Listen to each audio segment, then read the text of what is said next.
Okay. Okay, it's recording. Yes. Hello. This is Pelvic Health. I'm Hillary Valentine. So I'm a pelvic floor therapist by training, but more specifically, I'm an occupational therapist.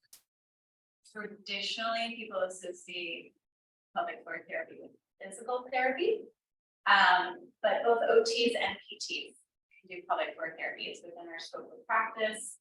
And the way I like to explain the difference in our approach, the PT versus OT. OTs are much heavier on mental, we receive mental health training.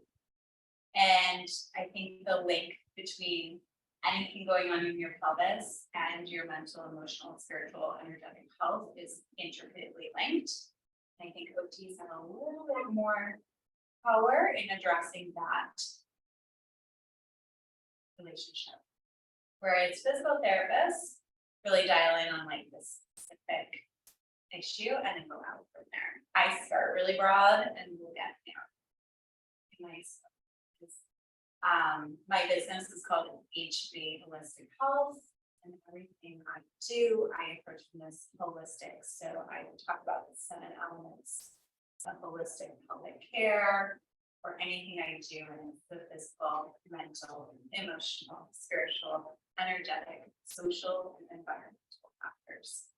So anytime someone's working with me, I work with pregnant moms, postpartum moms, and purely pelvic floor therapy clients. Welcome, we literally just started.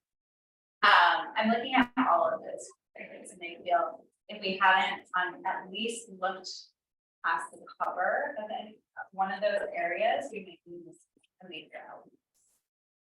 Okay, so today I mostly want you to walk away with just kind of understanding what is pelvic health and how can I impact my own pelvic health positively. We'll be talking about like what are the functions of the pelvic floor, disruptors to pelvic health. Is a big one. And how to self-identify. How do you identify yourself? So walking out the door today, I hope you might recognize some areas that you want to work on or dive into more about, or being like, I'm going to see a pelvic floor therapist. And I think a lot of people don't know that they could benefit from pelvic care or guidance until they're really having disruptive symptoms. And of course, anytime you address something earlier, it's easier to manage and heal. Okay. I think that's enough about me. I do have 2 little girls myself. They're 4 and 6. And I'm very passionate about also just education before you walk in. The ideal age for addressing pelvic health and teaching about pelvic health is girls in and around. I think that's what we should be talking about all of this stuff. So if you are a mom of a daughter, start talking to a little baby like that when you're giving her bath time using the correct name. Is the start of learning about pelvic health and mailing. So it's not a PP, it's a vulva. It's not a PP in a male, it's a penis. And that's like the first stage of pelvic health, that they know what these structures are. But I'm gonna do a little knowledge check. I'm Hillary. Anna and okay, so what comes to mind when I say pelvic health?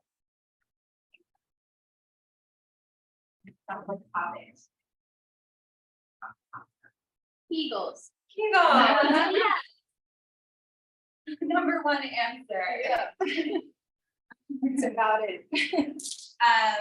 And has anyone had any experience with learning about pelvic health or had sought out pelvic floor therapy or anything like that? It's never too late. truly is not. Actually, I recently am now working with my oldest client to 70. So it's never too late. Have you ever discussed pelvic health with your medical provider? Okay. I feel like it's something that we've all seen, or gynecologists, OB/GYN, primary care doctors, like our whole life, like never asked about this stuff. How did so you said yes. So you have, I mean, how did the adjacent- discussion go? Like, Adjacent-ish. Yeah. Had IUD. Yeah. So I've been feeling pain. Like I went in because I had pain and they were like, "No, nothing's wrong." And then I was like, okay, well now what? So I am actually gonna go get an ultrasound because I'm all nervous. Yeah. My friend's IUD shifted Yeah. and she like passed out from the pain. So I was like, I need to go make sure. So it wasn't really like pelvic health, but Yeah. general. It's like an issue with that area. Yeah. That was bringing concern. Yeah, and she definitely didn't go into anything about The why. muscular strength. And that, I like to make the distinction, like doctors, specifically OB/GYNs or urologists or gastroenterologists, different specialties like that, they're not trained in the muscular system. Right. That is specifically pelvic floor therapists. They know about the pathologies and like the pharmaceutical options and how to heal in medical way, like surgery. That's kind of what they're trained in. They're not trained in the healing of the soft tissues in that area that's not surgical. So it's just a different specialty, truly. Okay, so I love this quote it's from Missy Lavender is her name, and she's the author of an amazing book called Below Your Belt. If you have girls, great book. I give it to when I find out someone has a daughter who's like on their first period. I'll like this book because it's great. It's really geared towards teenage girls, but I think anyone can benefit. So it's pelvic health pertains to all parts of the body below the belt. It includes the bladder and bowel health, vaginal health, uterine health, sexual health, the muscles and structures. The really all-encompassing definition of kind of what we're talking about. I take it even a little bit further in talking about the pelvic health system. And the pelvic health system actually is pretty much everything will exclude the head and the arms. And everything else, and especially your breath, your breathing diaphragm and your abdomen are very intricately linked. We'll get a little bit more into that today. So some common myths. Kegel. So if you know what a Kegel is, that's like all you need to know about pelvic health, right? Like I know, like someone told me to do Kegels, I'm good, I'm addressing my pelvic health, and I give a big no. Not to go into too much detail, but Kegels are just like any other exercise. They may be very essential and absolutely important for you, or they may be something that you should just not do at all. And how do you know? It's really hard to know unless you've worked with a pelvic floor therapist of what you should really be doing. Leaking. So this is another common one, like, oh, I had a baby, so now I leak. And I'm talking about urine, possibly stool. No, that's not normal. We shouldn't be leaking at all. And it's got a functional pelvic bladder bowel system. There's no leak that occurs. There's some very small exceptions to that. And like if you're within a couple weeks of your birth, the vaginal or even cesarean birth, okay, maybe there's some leaking and that might be the problem. But beyond about 2-3 weeks, nope, shouldn't be leaking. Pelvic floor isolation. So this is the idea like, oh, it's a problem down here, so it's just a problem down here. And I really hold that everything is linked. So even though it's a problem down here or pain down here, just addressing that pinpoint spot usually doesn't go far enough. And then breathing. Breathing is not related or linked to pelvic floor problems. It's almost always linked. How you breathe and how you work under pressure. I'm talking about like physical pressure, like picking up from car seat, that's a great example. And how you're breathing and using that system in coordination or without coordination impacts your pelvic health autonomy. So it's all about pressure. Okay, so pelvic health versus the pelvic floor. Pelvic health, as I'm describing, is this more broader system function, whereas your pelvic floor is like this is basically the pelvic floor. It's the bones, the muscles, the connective tissue, the nerves, the ligaments, the structures. It's not the organs either. The organs within the pelvic bowl, particularly the bladder, the uterus, and the bowel. So the pelvic floor is more structure. Pelvic health, your pelvic health is not just the structures, it's all those other. Does that make sense? Yeah. So okay. I like this is a good guess one. So I like quizzing people. What do you think are the 3 functions? No cheating. Of the pelvic floor. There's 3 main functions of our pelvic floor.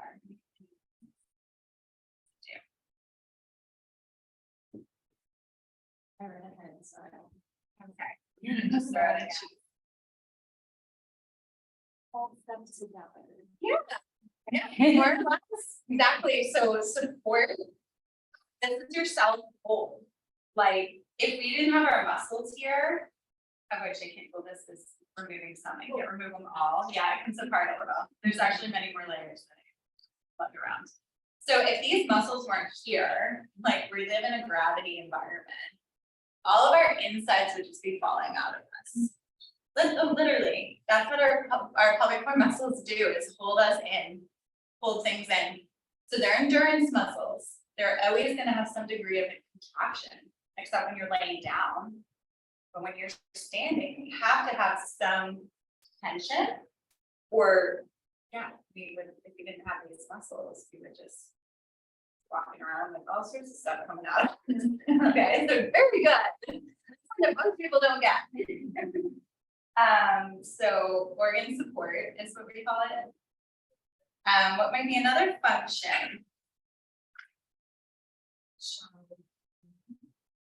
Childbirth elimination is what we say. So we do eliminate children, which sounds awful, but if it's like things coming out. Yeah. Okay, so we do, I know, eliminate children. We have babies come out of our body. They are eliminated from our body, not from life. So that's like, but what else do we eliminate? Pee, poop, waste. So elimination, and then the last one, the fun one, hopefully it's fun. Yes, intimacy. Smart, like we'll go broader, intimacy, and it does not necessarily just vaginal, but it's all in that area. I mean, think of intimacy.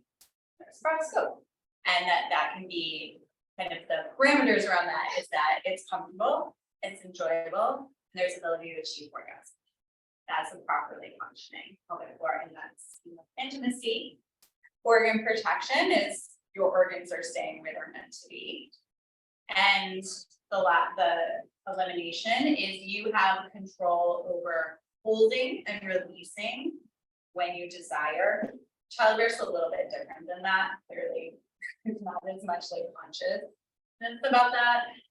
But when we're talking about urine and feces, that you're able to eliminate, and gas is included in that you're able to eliminate when you choose to, and it's able to stay and you don't want it to come out. Okay, so, this is funny. I think it's actually going like this, which I didn't realize. On how they print today. It's like top, bottom. Anyway, it doesn't. I'd like to also, so we have the 3 main functions: elimination, intimacy, organ protection. But I really like to give you this vision of like, this is all within pelvic health as it relates to this. I call it like the vow of secrecy. Like we're not supposed to talk about these things. So the example I give here, like if we like sprain our ankle, we don't know about it, right? You're walking around funny, and you have a little brace. Oh, what happened? Tell your story. I'll describe it with April on going down the stairs. Oh, I have a really good therapist. You should go see them. They can help me with my age. But we don't talk about if we're like in school. It's like no one is ever gonna mention that at a cocktail party. It's something you actively try to hide. You may not even feel comfortable enough to tell your doctor this. But when we don't talk about something and we don't have much knowledge about it, how does it feel in the better? So the vow of secrecy around everything that we're talking about here is not helpful to our pelvic health. So talking to, and usually it's a medical provider is the first layer. This is something called, maybe they've seen this before, but trying to dial back like things on the feeling more open to talking about these things is really important because that's how you learn and you heal. That's kind of, and these things are really hard to talk about. So even if it's pelvic floor therapist, or it's a friend, or it's a mom, or it's a doctor, talking about it is so important. And it's because the quality of life. So these are essential elements for quality of life. We're talking about elimination. That's something we all do every day, but no one really talks about it. And enjoyment in life. Intimacy is a huge level of quality of life. And then simply your ability to jump and walk and move without having pain or discomfort. I really don't think you get more basic than pelvic health. Your pelvic health is not in order. It's hard to have a high quality. And then that it leads to this waiting game. Like, I don't want to talk about this. I'm just gonna adjust how I do. I'm just not gonna run anymore. And I run and leave. And then that's gonna lead to the problem getting worse, taking longer to take care of, and then when you finally are like, okay, I just need to address this, there's a lot more involved than if you had stopped support earlier. Okay, so we're gonna go through and helping you determine what your level of pelvic health might currently be. So it's a whole list of questions here. These are so tiny. But just in your mind, going through and answering yes or no. Now, it's not like you have to have yeses on all of these to be in optimal pelvic health. And I think optimal pelvic health, just like any of our health, like some days you're in better respiratory health than others, right? Some days you're in better pelvic health than others. Some days you might have better oral health than others. So it fluctuates. You have good understanding and ability to both contract and relax your pelvic floor, your hips, your glutes, your abdominals. You have good awareness of your pelvic floor and its current state of tension or relaxation. You have never or very rarely, less than once a month, feel pulling, pressure, tightness, pain, tingling, tearing, aching, or any other unfamiliar sensation in your pelvic region. You are able to exercise or engage in physical activity to your desired intensity without limitations. That was my running example. You're able to and regularly enjoy engaging in sexual activity and achieve orgasm. You have good toileting habits and are never constrained by them. You are comfortable talking about your pelvic health with someone, at least one other person. And you regularly engage in a relaxation routine. The easy example is meditation, but there's a wide variety. So, there's some of those that you're like, that's much, or I don't know. Or did everyone have all you see? And it's a little small. I think comfortable talking about it, but it's so rare to say. It's a yes, but it doesn't feel often. Yeah, and it doesn't have to occur often. But if there is kind of thinking about this there, like, oh, if I suddenly had pelvic pain, would I talk to someone about it? So I think that one of the most basic levels of, okay, how do I start impacting my own public health is really understanding, and this is kind of funny this order. We're gonna jump ahead to this. This is like this little hand-drawn anatomy thing. We'll do a little anatomy class right now. This is just your external pelvic anatomy. Okay, so here is, and this of course is a little abstract, like this number, like that obviously doesn't look like it. Things. But if we go to the top here, what is this called? This is like our pubic bone, right? But it's actually called, it's the fat. So everyone touch right here on yourself. And there's like a little pad over your pubic bone, right? That is a protective fat pad called the mons pubis. So it is your pubic bone under it, but that fat is intentionally there and it's protective. The more you have, the more you can feel up. I'll have a lot and it gets bruised a lot.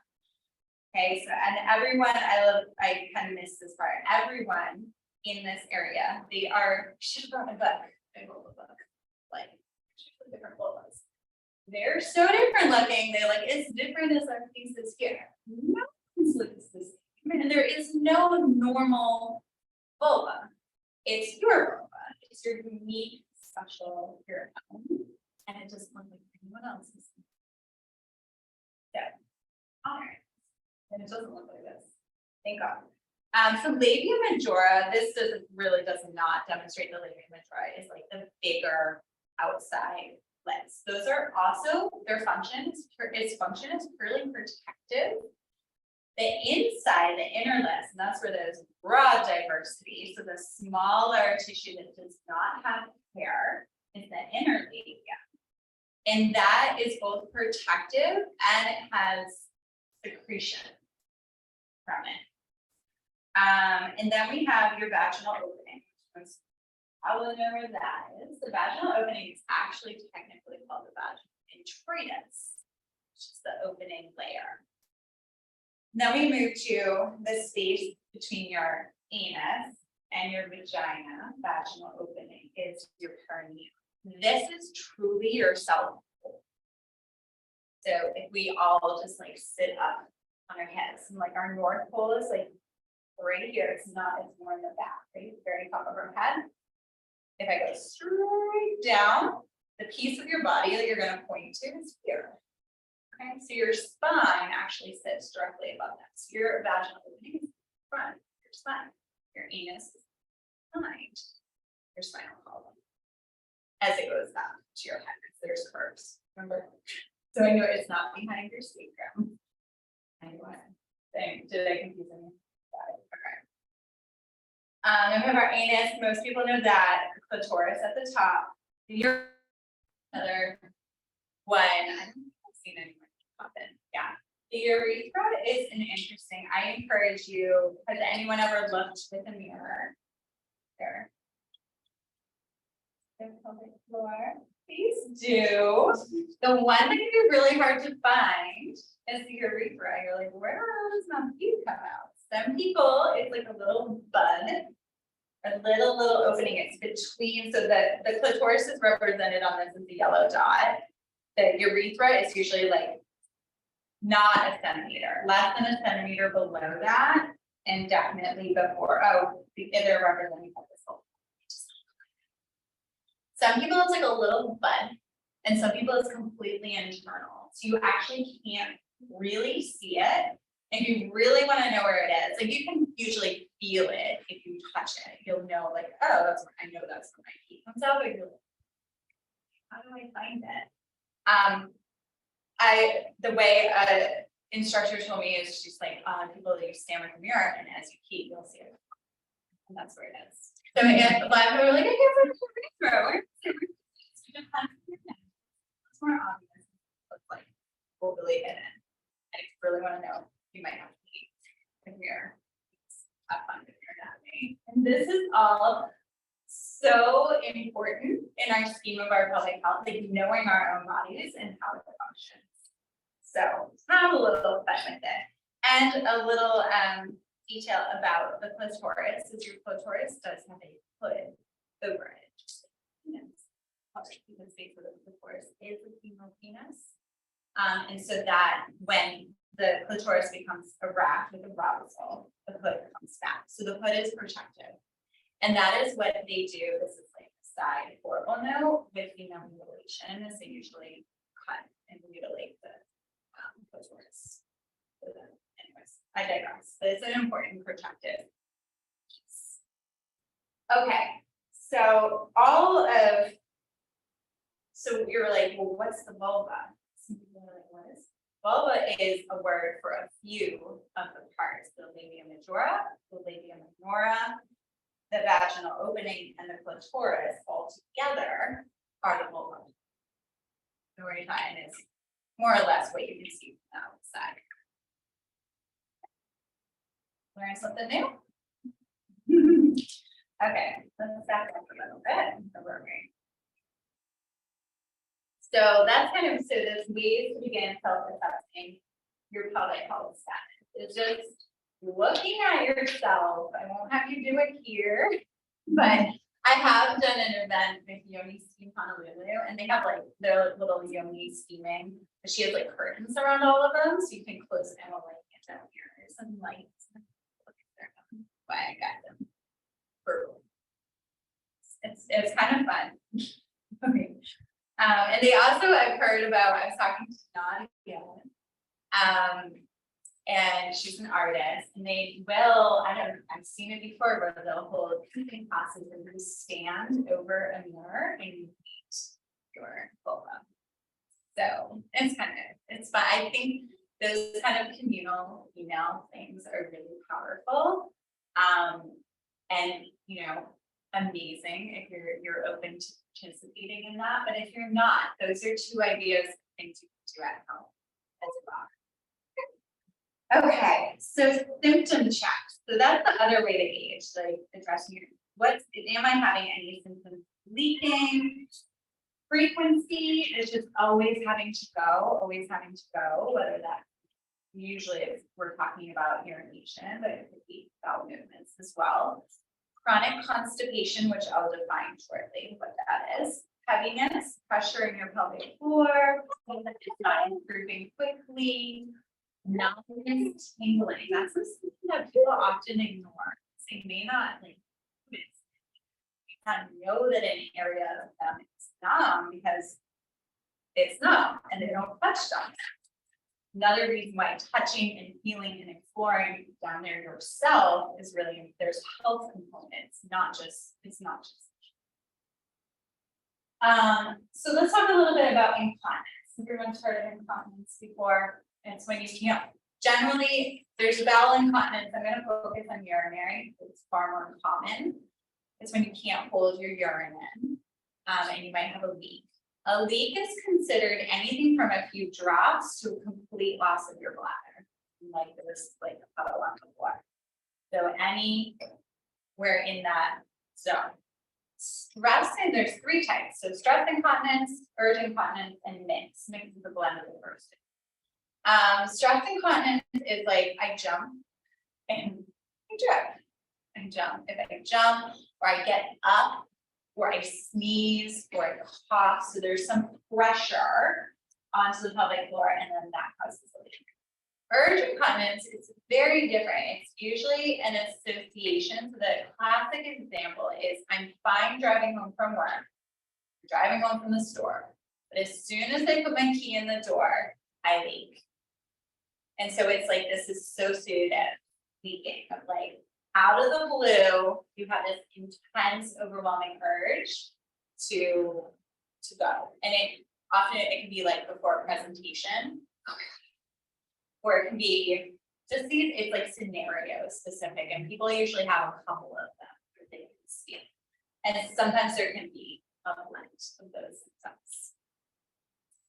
Can I ask a question? Yeah, anytime. There's like a running joke in my family about this exact thing. Like I remember being at Starbucks and my mom would be in line and she'd just go like all the women it's like a running joke that That she like would, the like- Murray women have heat incontinence, like it's just Starbucks.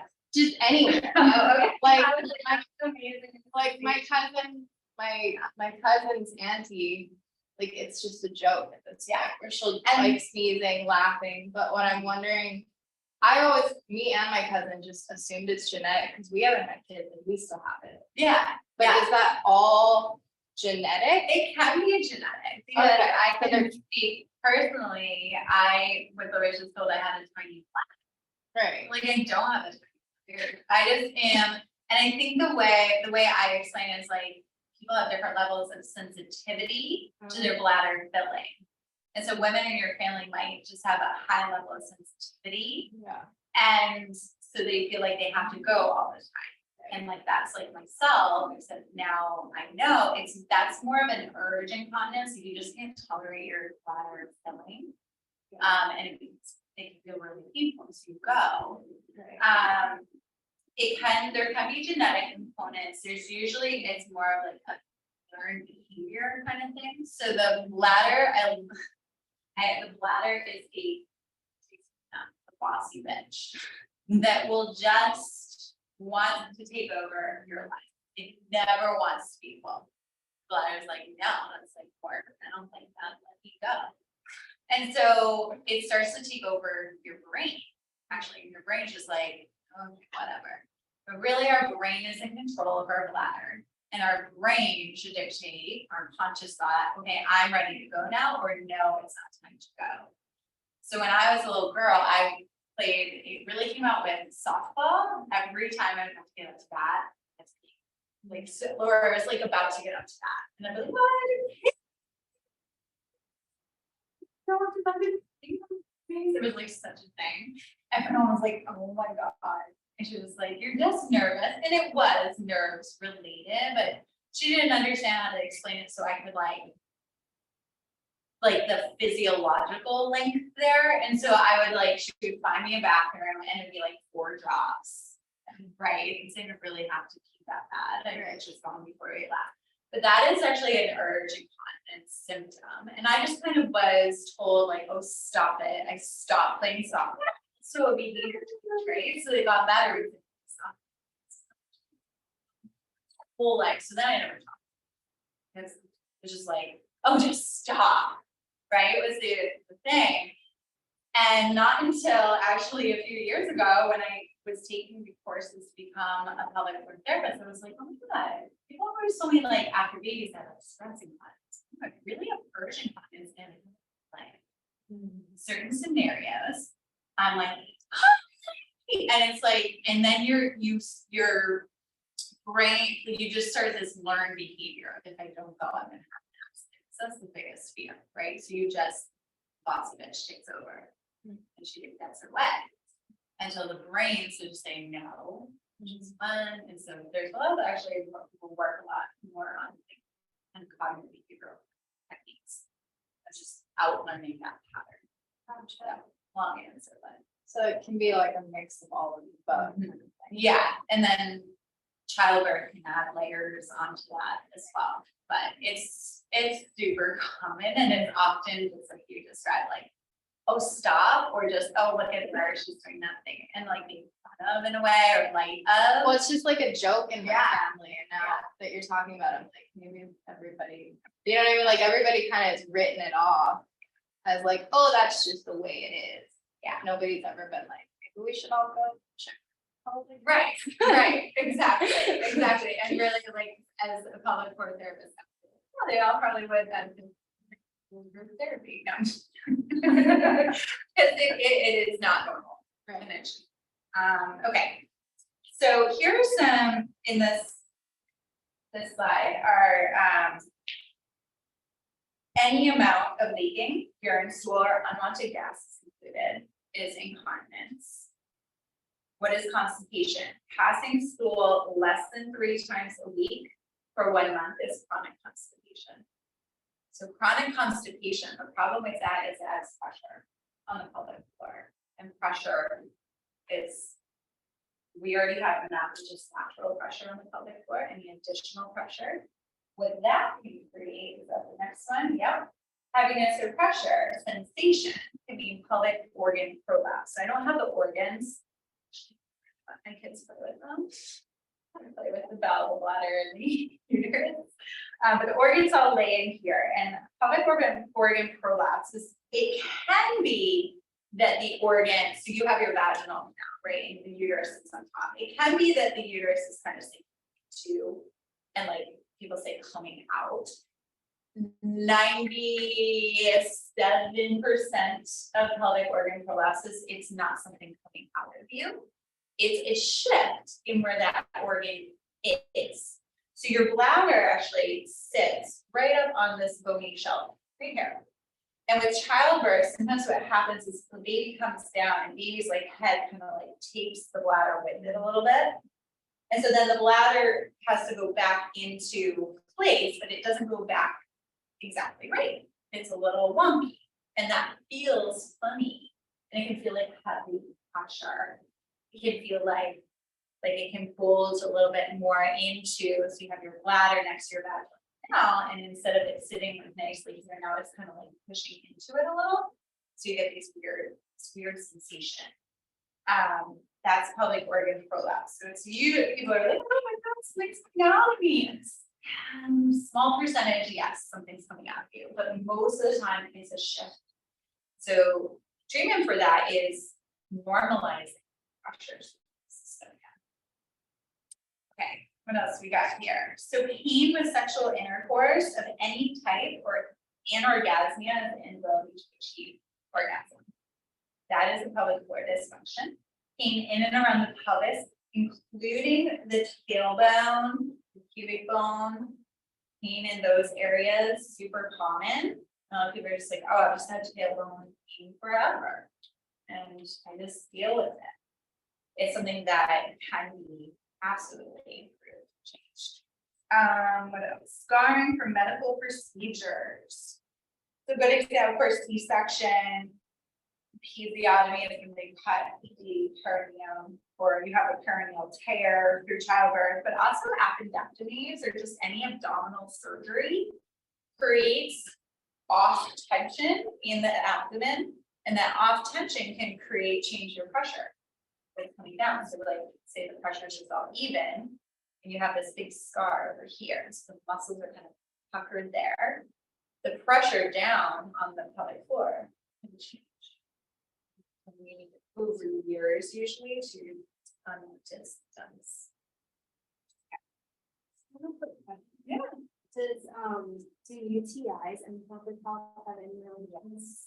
So chronic infections, vaginitis, UTIs, bladder infections, to me spell there's some imbalance within the pelvic floor system happening.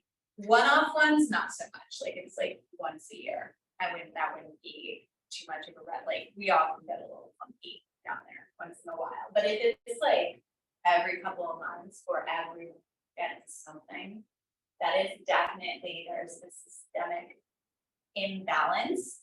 And it often can lead to dietary shifts that need to occur, or it can be an expression of tension held in the system that needs to be sorted out. And often it is a link with like pelvic trauma within the space in that, and then you get these infections. But there's a lot of different paths. Yeah, absolutely. Okay. What time is that? I'm sorry, I'm wondering what. 12:46. Okay. Go through. Huh? Yeah, so I'm like, so this next page is, do you guys have any questions or want me to go into more depth about pelvic organ prolapse? Or are you like, Well, not that, but remember that, but when you're. the diastasis? Yes, and I actually don't mention that at all. So, let me go into that. So diastasis is related to pelvic health. So diastasis recti is when you're pregnant, your belly grows, or it happens in men too. So the man has super big ear belly, right? rows, and you have your midline of your rectus abdominis. It's called the linea alba, and the linea alba just connects the muscle, but it gets stretched apart. And when baby comes out or man moves tons away, it is very weak. And there's this like just weakness in the midline there, and you can't create the tension you need. The way that is involved in the pelvic floor is again, we're back to tension and pressure in the pelvic floor. So can't recruit correctly. So what you see, and I'll try, sometimes I can mimic it back. Fetal diastasis is using that doming. So if I don't contract it up, it will like dome up in the middle. I can't really do it. Pretty sure I do. Yeah, you know, we won't make it. But it's like this weird, people will be like, oh, my stomach just this like weird, like domey thing. Like, what is that dome in the middle?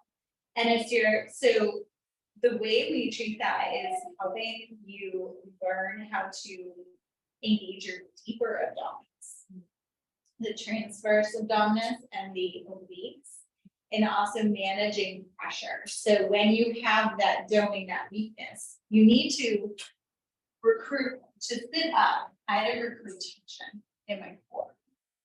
If you can't recruit enough tension there, you push up or more commonly down to create tension. And so the pressure comes down onto the pelvic floor, and then this can create prolapse in postpartum or over many years. So the important, I kind of see from a public health perspective, the diastasis is a muscle dysfunction that can be healed in time. But over years and years of it not being appropriately restored can create your pressures. So keep going back to pressures. So I can explain that in a little bit more detail. Yeah. So when you say like the dome that you're talking about, is that like if you're doing an ab workout Yeah, and it like goes like that instead of like that? Sort of like flat. Yeah. Yeah. And it's like the edges are flat. And then it's just like this middle 4 inches is like a speed hump. And sometimes in the middle of that speed hump is this divot. And another, if you all want to lay down right now, so I'll show you first. So if you lay down, it's a test for it, and it's easy. So you're gonna be right on your belly button with 4 fingers. And I'm just gonna pick my head up and feel like this. See how I can kind of do it. There's still divot. That's my divot. It's still here. There's still weak there. And I'm not recruiting tension. You see how I'm going into the middle? Now, if I recruit tension, now it's better. It's not, I'm like pulling in, and it's that. So I can feel. Yeah. And if I can see your belly button, it's hopeful. But if you just like, you have beautiful tension, and pick up your head, but don't. Yeah, you have tension. So feel there's tension right here. It's right along this line. Yeah. After pregnancy, a lot, that's just goo. Yep. For a better, lack of a better term, it's just gooey. And it feels really creepy. So, but yours is beautiful and tension. I'm so nice. Yeah, but you can feel that midline though, right? And then, not too bad there, actually. You have some tension. With gentle exercise, like that one, but it used to be like totally. Yeah. So, let me find your belly button. There you go. Your head up. You have baby. No baby. Okay. Yeah, and she has tension. Like it's just easy to find. You want to bend your chin. Yeah. Actually, pretty dang good. So, yeah, it's just to the, it's like, you know, that keep that. There. So I keep saying we're tension relaxation. Yeah. Good. Okay. I have one more question. I have had like chronic low back pain for a long time and I go to physical therapy. They're always telling me this hip. It's all iliosacral. Mhm. So they said this hip basically doesn't rotate. Mhm. I'm curious, do you think that, I mean, not obviously, I'm not gonna hold you to it, but like now learning about this, I'm like.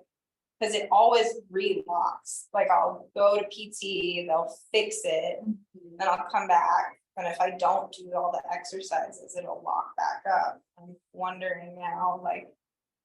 Cause it moves, the low back pain like moves around, it's like not a consistent Yeah. thing, I've gotten an MRI, they've told me, you know, so now. So where your point is where your hip flexors. are. Yeah. And the hip flexors are the most problematic muscles in the pelvic system. Oh, that makes me. feel better. So it relates to just this like balance and symmetry Yeah. within the pelvis.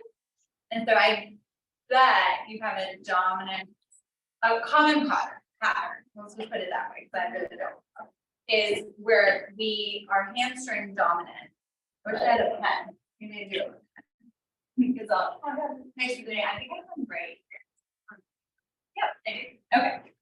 So here's gonna be my super simple photo. So this person is laying on their. Okay, and this is like your knee. All right, so they're laying on their stomach. So, and this is the hip. So the hamstring is this like long muscle that raises the leg up. Okay, so long muscle that raises the leg up. Okay, and when we're hamstring dominant, when the hamstring fires, the hip flexor has to also work and be stretched and like has involvement. What's the other thing that raises up our leg in this current, like if you're laying on your belly, your glutes, your glutes. You say glutes, right? Come on over here. So you're laying on your belly, so but the glute is totally different muscle. It's a short glute muscle. And we're using, when our glute contracts is dominant to lift our leg, it doesn't involve the hip flexor.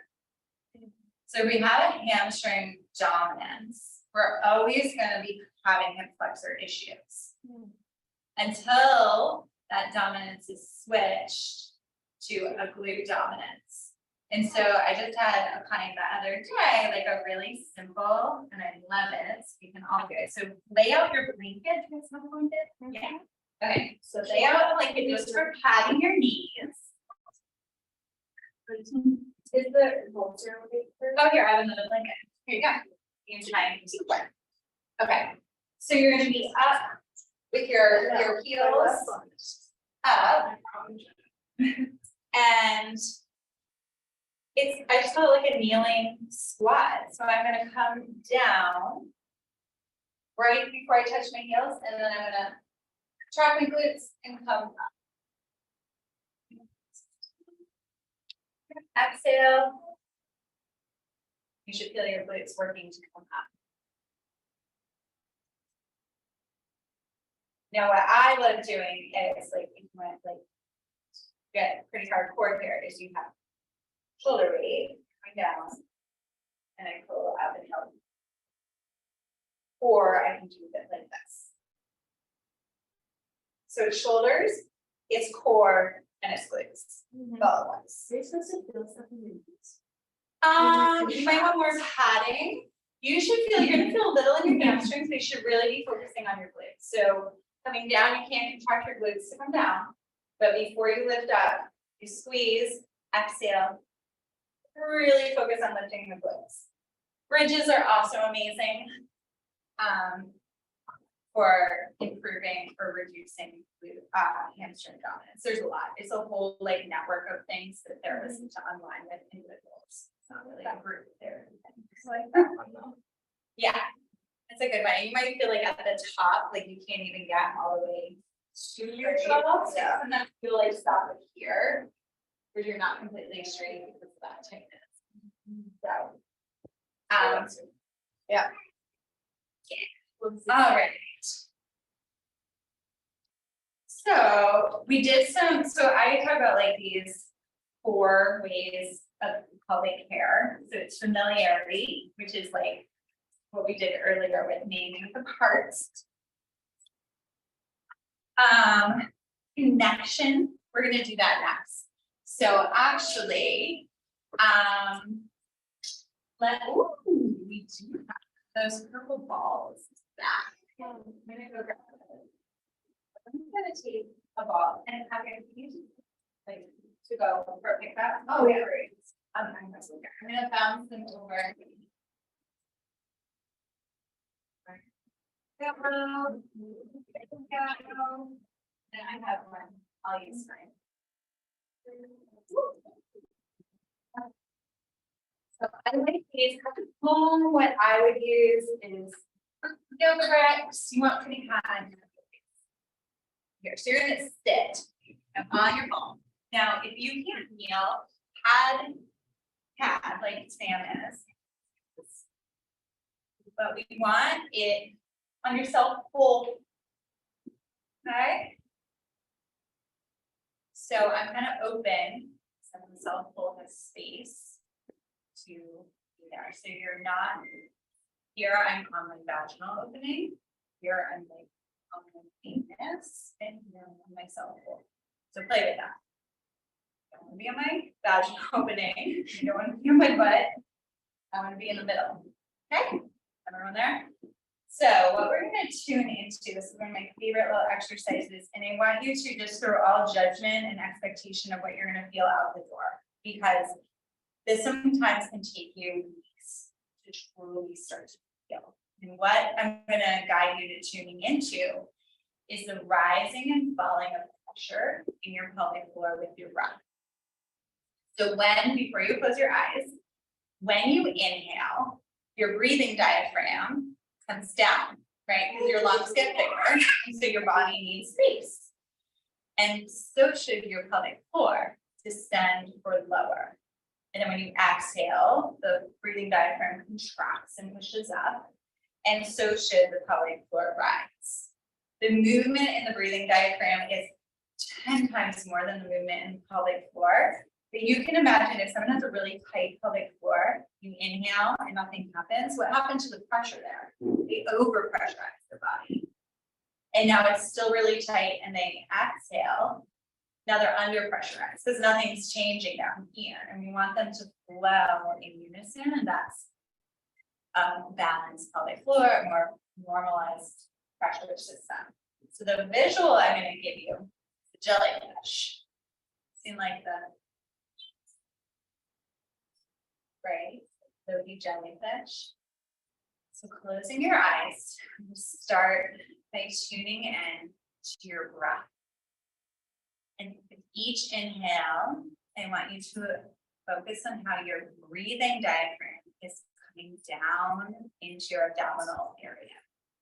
And as you exhale, it's rising up to assist with emptying your lungs of oxygen. So inhale, it descends down. And exhale, it rises up. Inhale, it descends down. And exhale, it rises up. So now, shifting to your pelvic floor, your perineum area. With each inhale, you're trying to tune in to see if you can feel an increase in pressure down. And as you exhale, a lightening of that pressure. Inhaling. I imagine the jellyfish opening and softening. And now exhale, the jellyfish comes together and moves up. What you're not doing right now is a Kegel. You're not actively trying to contract or change anything about your pelvic floor. So inhaling, it opens, it descends down. Exhaling, it rises and the pressure lightens. Inhaling, increase pressure downward. Exhale, floating, lifting, rising. One more. Inhale, increase pressure downward. Exhale, rise. Inhale. And exhale. We're going to end on an inhale.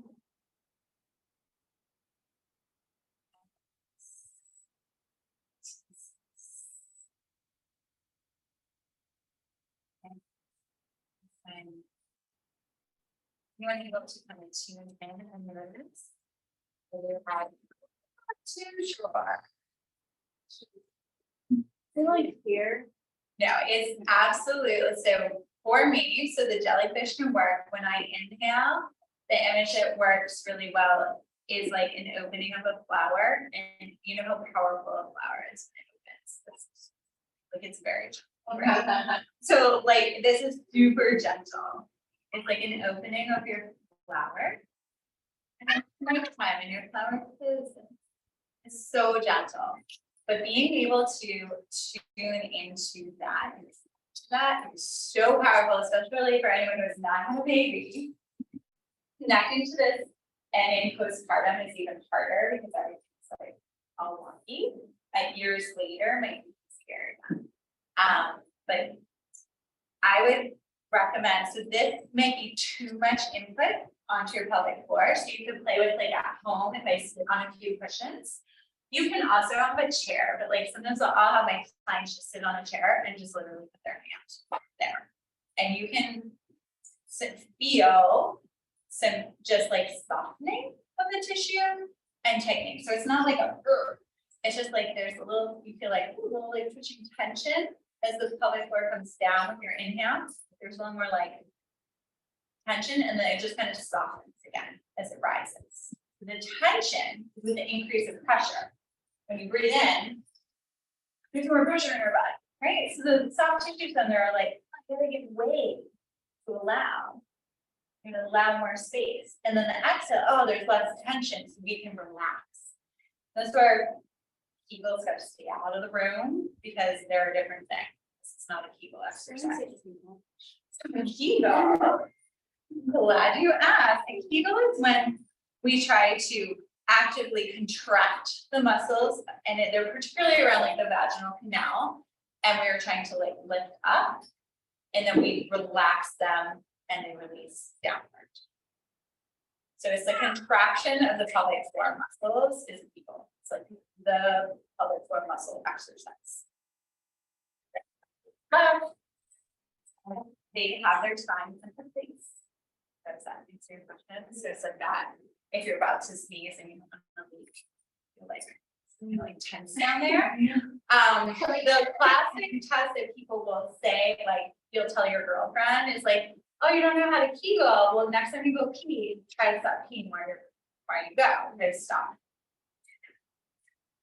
It's normal, that disrupts the system, especially if you're doing that like all the time. You'd be like, oh, I'm gonna Kegel. Okay, I'm gonna do my Kegel while I pee. No, I suppose you pee under Kegels or you pee. It's class why you pee. It's like that feeling, I saw a video once where it said like try to close your butt and then feel it in your vagina. Well, it's both. So we have, Yeah. so when I try to help people who need people to isolate, I mean, just holding it apart is a Kegel. It's your posterior pelvic floor muscles. So the pelvic floor muscles, they're not just around the vagina, in fact, really big, powerful ones. These are the problem makers. These probably these big power, they're really powerful pelvic floor muscles in the back. The little like we call them chicken muscles because they're little chickens are up front and control the pee. But you can try just isolating, like I'm just gonna hold my pee. I'm just gonna close my vagina, or I'm just gonna close my butt. Okay, and then open. You want to relax as well. It's not generally I okay, let's do some more. So I go into some support, but support, of course, is seeking out help if you are noticing that you're having trouble. And these are some, so things I really commonly treat is hip and back pain, tailbone pubic pain, leaking of mostly urine, but I've seen people for school and gas and so it's included in the package. Pain with intercourse is very common. And so often it's so long after the symptoms occur. So intercourse should never be painful. If it is painful, there's many reasons why it can be painful. We first and foremost need to rule out something like pathological like a disease or an infection. That's with your doctor. Once that's ruled out, but pain with intercourse persists, with therapy is the best thing. Because there's many reasons you could be having pain. And you should not. That's sure. What is it? No, right here. It's Oh, really saying oh, yeah. low battery. Still on though? Yes. Okay. Corolla, optimizing baby position. So I do a lot of that in pregnancy. It's helping moms to optimize getting baby head down and ideally with childbirth, in childbirth, we need a relaxed pelvic floor. The pelvic floor is the stoplight of birth. So if the pelvic floor cannot relax and give way, baby has a much harder time coming out. Doesn't mean baby can't come out, it's just much harder, more likely to have damage to the pelvic area. So, and most women walking around have tension in the pelvic floor. It's very uncommon. In fact, I've seen like 1 or 2 clients that have weakness, low tension in their pelvic floor. And always there's tension in their pelvic floor. So thinking like, oh, relax. So being able to relax, understand mechanics around birth and relaxing your pelvic floor so your baby can have an easier way out. Prolapse, perineal tears, C-section delivery, and day absences are other things that I see a lot of. Okay, let's move around a little. So I wanted to talk about what is neutral pelvic position. So when any part of our body is in a neutral position, that's like where it's meant to be. So the pelvis is not like this, is not neutral. This would be me like here, like super arched back. So a neutral pelvic position is actually the alignment of your sticky outy bones, these bones, and your pubic bone on a vertical plane. This is neutral. But a fun way to find that, we have one belt. It's using, you guys familiar with like what plumb line is? So a plumb line is just a weight at the end of a rope. They use it in like construction to get a perfect straight line. Right? So in body mechanics, we have plumb lines in our body.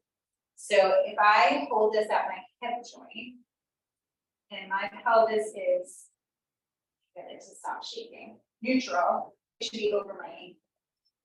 Now watch as I, see how it moved, where it went back, and it went forward. Okay, so a neutral pelvis, the plumb line is gonna be straight down. So come on, stand up. And there weren't a lot of, there's only my one strap here, but I'll have you play with it. On, who wants to come stand up here? You want to, okay. Can you roll up your pants so we can see your ankle? Okay. Just, yeah. Just so we have a visual on our ankle. So, I put on hip bone here.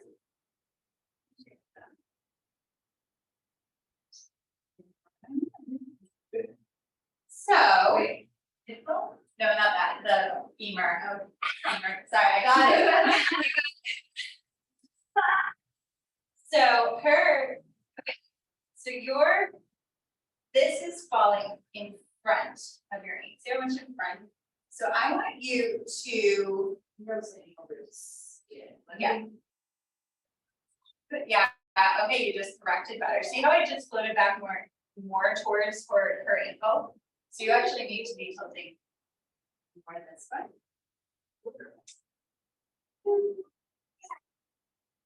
There.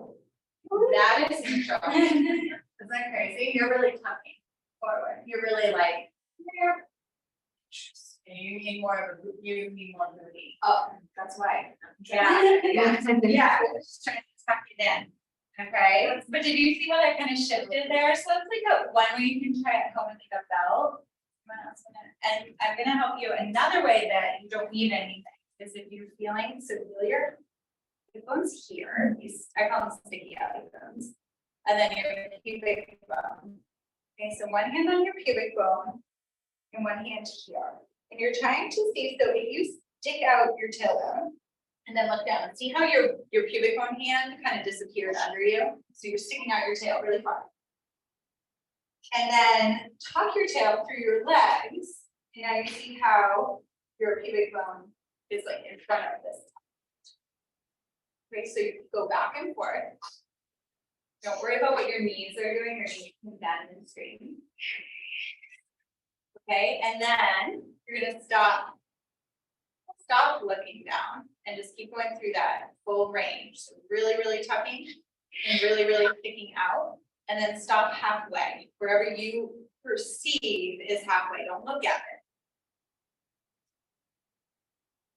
And then look down and see, are you generally, if you were, now we have tissue, it flows, you have to eliminate, we're talking skeletally.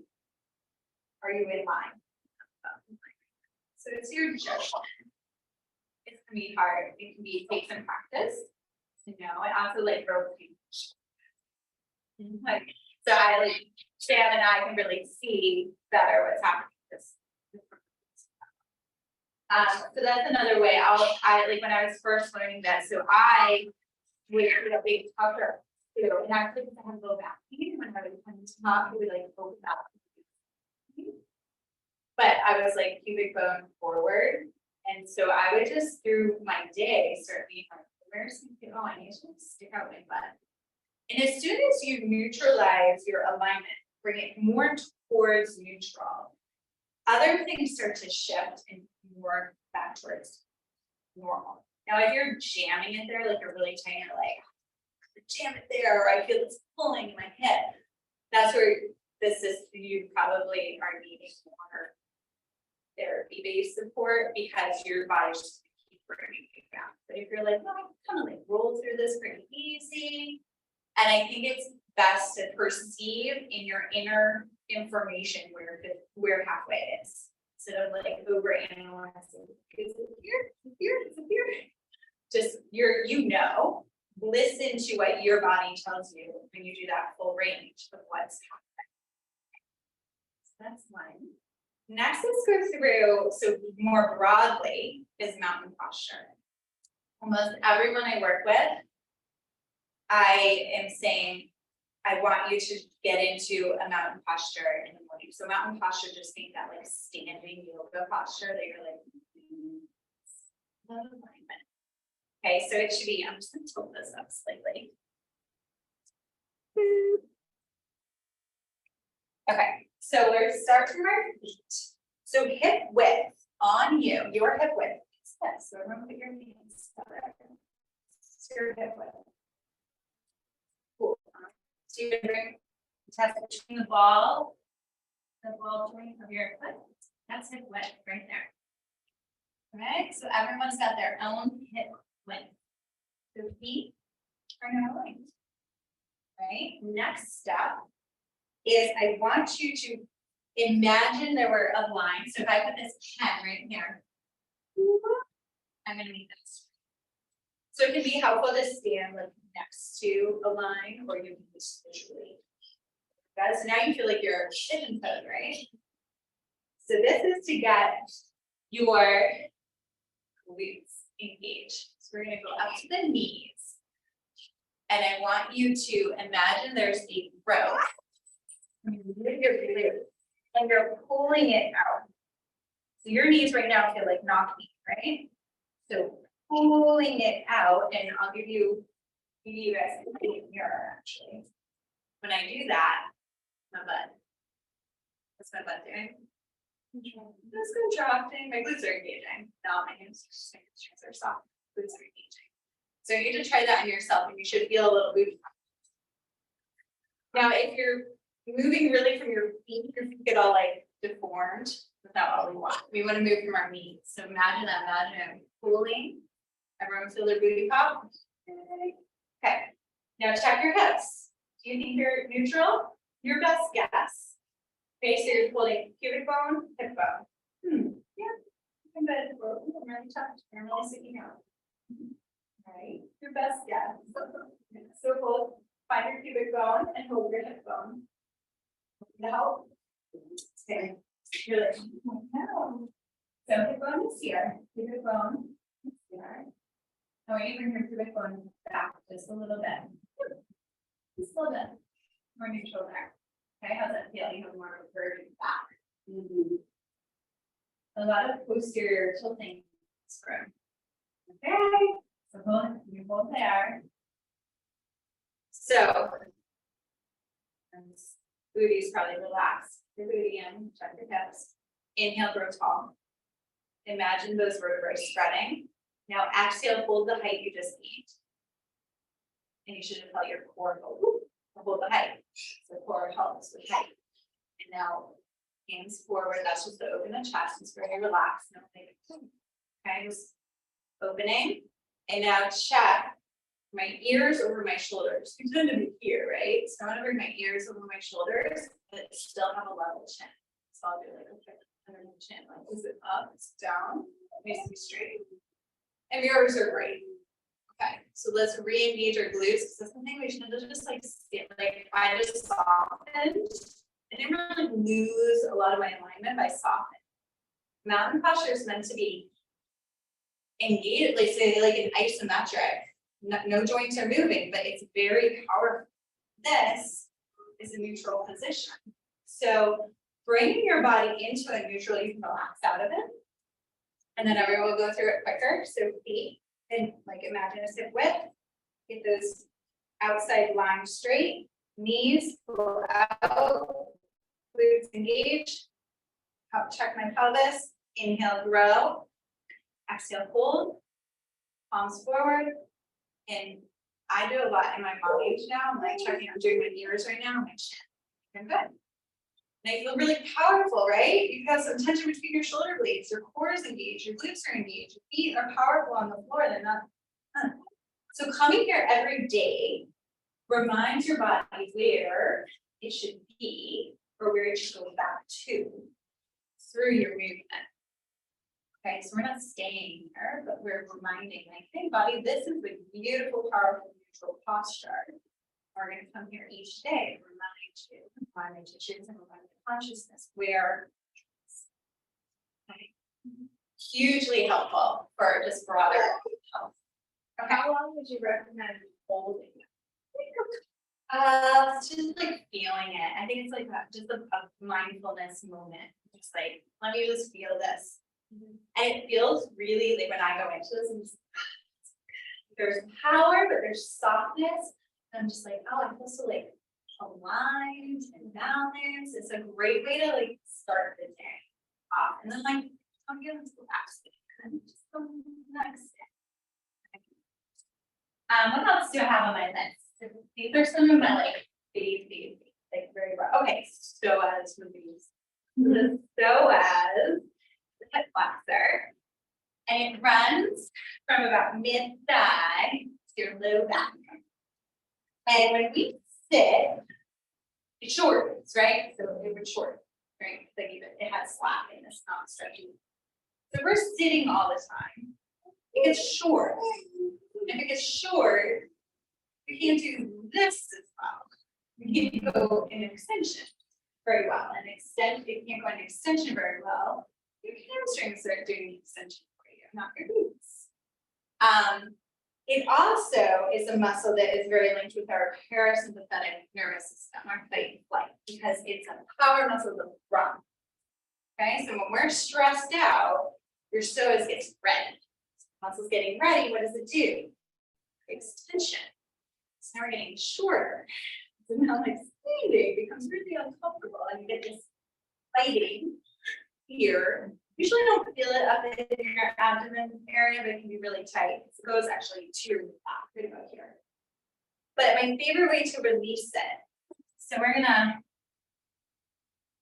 hold your blanket like this. Okay.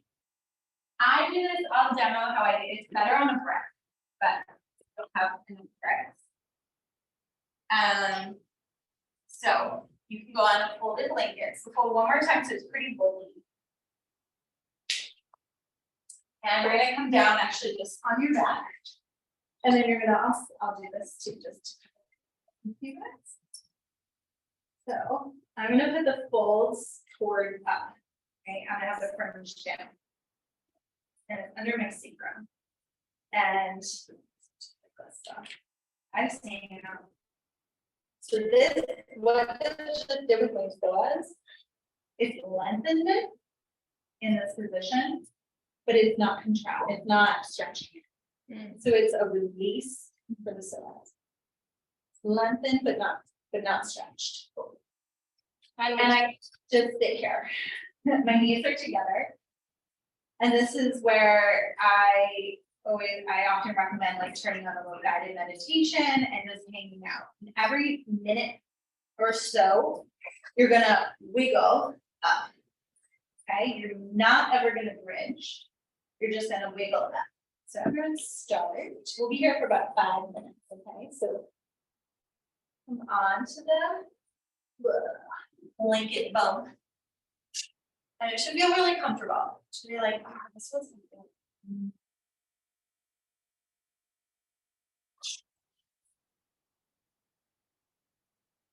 Doesn't matter how high you can go, like if the block is like bigger. Yeah, it's okay. I prefer a lower block. If you have like a standard yoga brick, it's usually about 5 inches is okay. Sometimes the higher you are, it can create some low back pain. So lower actually might be better. Okay, so if you've already been there, I'm gonna. That feel okay? That's more relaxed. Yeah. So everyone just take a little like inch wiggle north. To your north. Okay, no bridge enough, and you're gonna start to feel like your clothes get a little like dragged and like uncomfortable and weird, but just relax through it.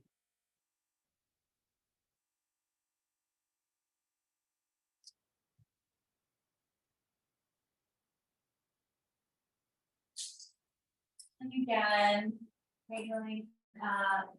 That's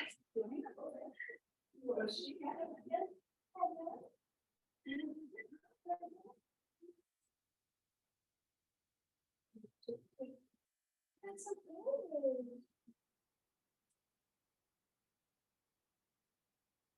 And another wiggle. And you're gonna get to the point, we probably need 2 more, I would guess, where you're like kind of off it. There's not as great of an edge on the blanket. This is, I do want to demonstrate, like, you don't need a yoga brick to do this. You need something just firm, a good cushion. Could you do like a foam roller and then not as A much? little too rolly, it's kind of like move, you need something stable. And you're not feeling anything here, like you're not, it's not like, oh, this like, some people will feel like they're melting a little more and just, it feels very relaxing. It's the after. And I always forget this part. You do want a good test of before and after is laying flat on the ground before, then placing the cushion under your hips, and then laying flat on the ground after. And you'll notice a difference when you do that before and after. I forgot, I always do. Okay, so scoot up again.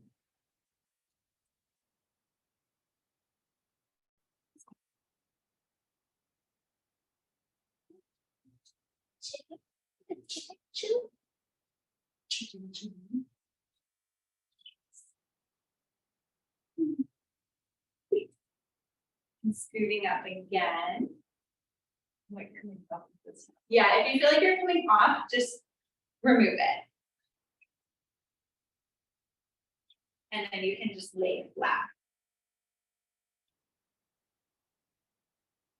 Are you moving this way or are you moving that way? Okay, you just have a long way to go. Oh, you're almost. I feel like it's hard to tell. You're good, you're good. And then lay completely flat once you come off. And I know I did not give you the good before and after. So you're like, what am I supposed to be noticing? So come bring your legs up straight. And what you would notice or observe more distinctly is that you feel more connected to the floor. You feel, and I'm like, oh, I feel like I'm flatter than I usually am when I lay down. You know, how when you haven't laid down on the floor in a while and you lay down and there's just this like tension of your body just wanting to like be off. The psoas release releases that tension. It's usually our flexors from being so forward that's like pulling us off the ground.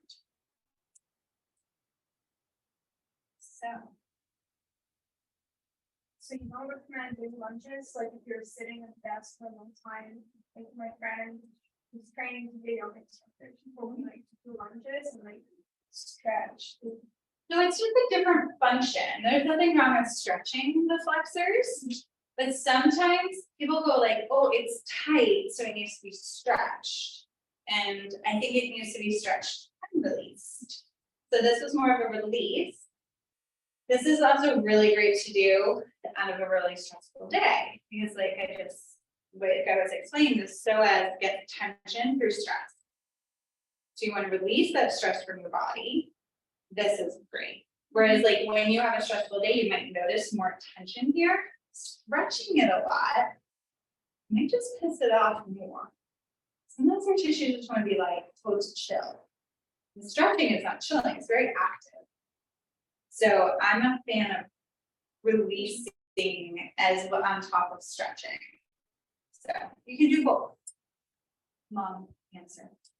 But I find with my clients a lot of times I'm doing more releasing work than stretching work.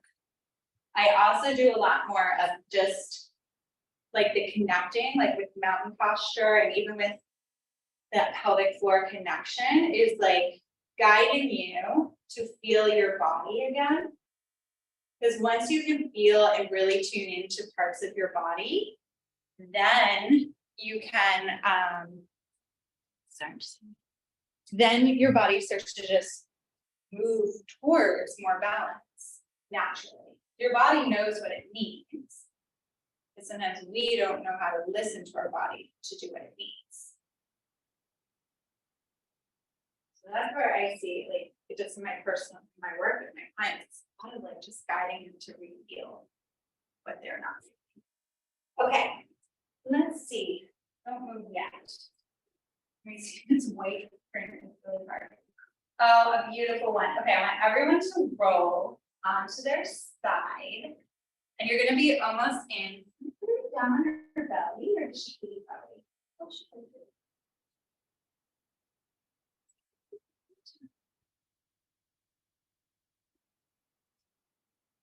So I actually just, Ali, okay, Ali's gonna demo. Okay, Ali's gonna go on your side. She's like, what are you?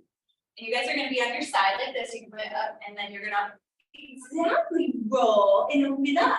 It's gonna feel so good. And then you're gonna close it. And you're gonna bring your arm over, you're gonna roll and open it up. I'll show you. But it's a pretty good for getting still to go on your side. So this is a heavenly rhythm. So we're on our side. Even out. Arms out. Yeah. So you're here. We're gonna inhale. Open. And then when you you're gonna exhale. Engage your core before you start the movement. So okay, inhale.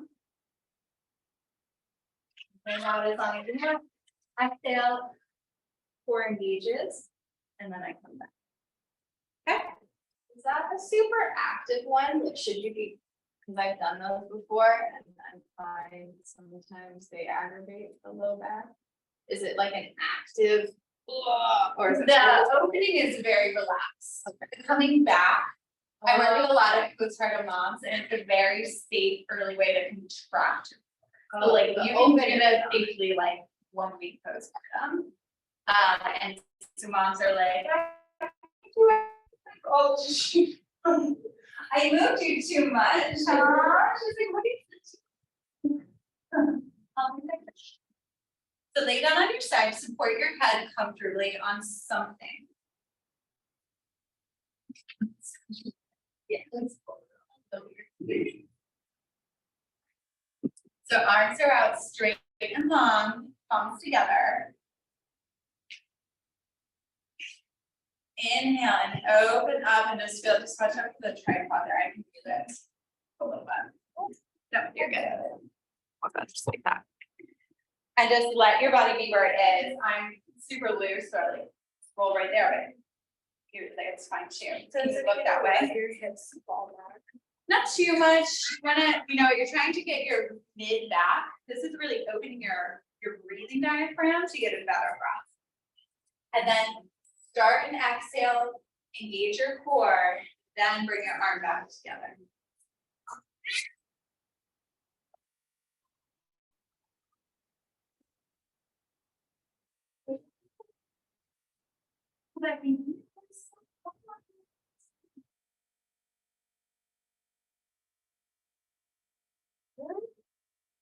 And two again, so do 3. So the first one, I always like to just hang out for a moment, and then I'll do like 5 or 10 that's just with my breath. Yeah. So you're inhale, open. Exhale, come back together.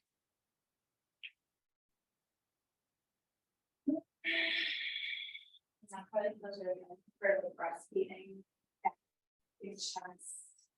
Balance. Or you can have your knees in. Yeah. And then.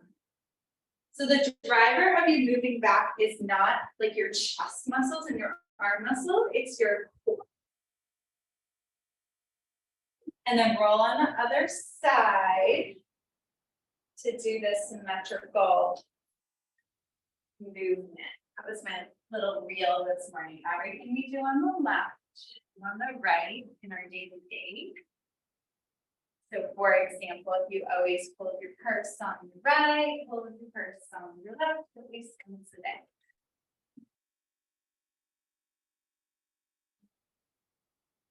Oh, no. Kind of took guys.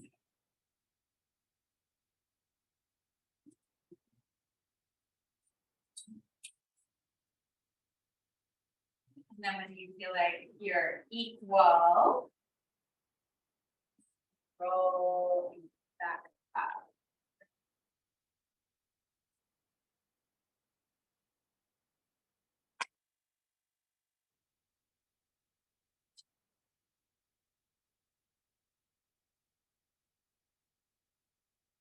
Right. How is that? Because I've done something similar. At the beginning of the class, when you're doing, like, when we're doing on the back, and it only exists. Okay. And then 30. Oh, okay, yeah. Yeah, but This is more of a shoulder focus. Shoulder. Oh, yeah. Okay, so that's one. Oh. And another shoe. I'm like, that's how we're gonna stand up.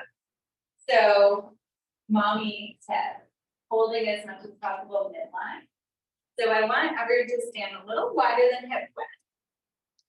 And then you're gonna turn out one foot, just like, like a warrior posture. Okay, so you're gonna feel like the inside of your thigh already is like fully. So one.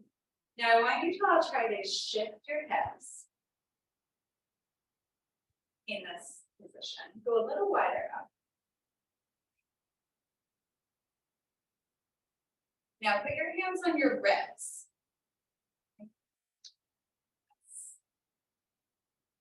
And I'm gonna put this on. Everything down.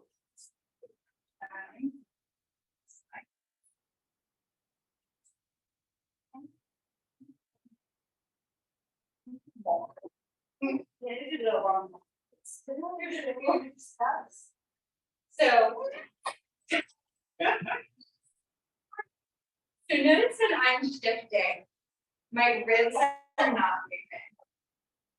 I think the right hand trying to stay ribs not moving. So your hips are a little here. See how they're not perfectly square? Can you square them? Yeah. You want hips to try to see your hips. So you would want like just straight, square. And you might, do you guys feel some like pulling, nudgement? Other maybe. and see the difference left and right.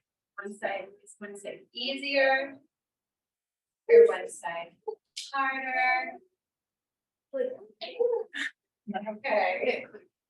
Yeah, it's like tightness. So did one side seem to like lie smoother? Not other?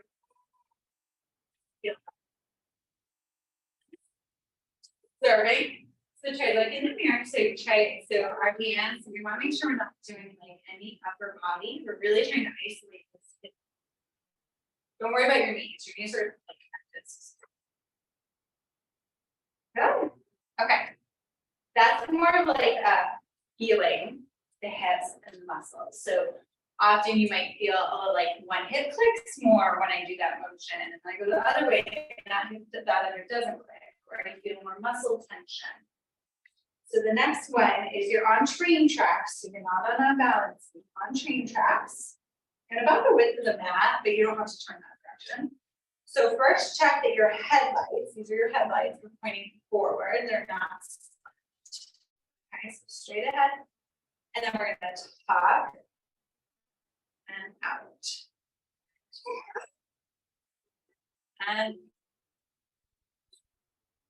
And just observing what you feel in your hips. And then switching on the other side to observe on the other side. With this one, pretty much everyone's doing something that I'm correct. So often we're rotated out. Make sure as much as possible, I was even a little out, you have that straight line on your back.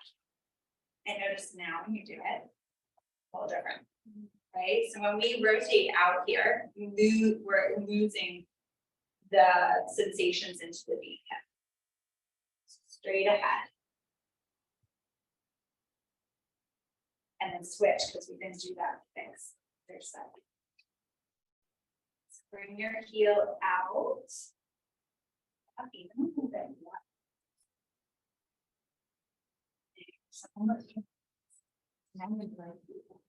More.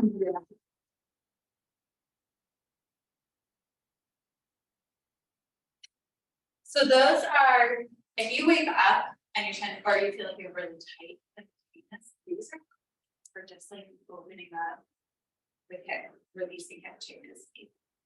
What about side sleepers? Yeah. Or like hello between is really important for like a blanket. I even like these, I love these blankets because they're heavier, they simply sleep better. Common mistake though with like side sleeping is you see people just like put a pillow, actually not like that, they're just like, it's just between your knees, right? So or maybe it's like just up here. But you still have the torque from your foot. So ideally, we want everything to act arrows.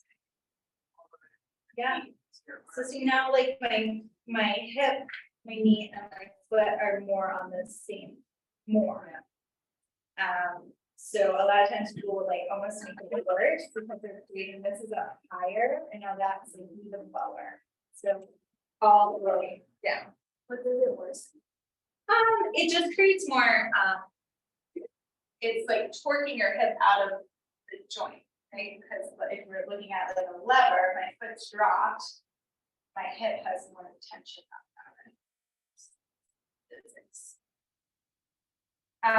it. So this creates it, it's more balanced. You don't need the support right here. So people will just pat it right here.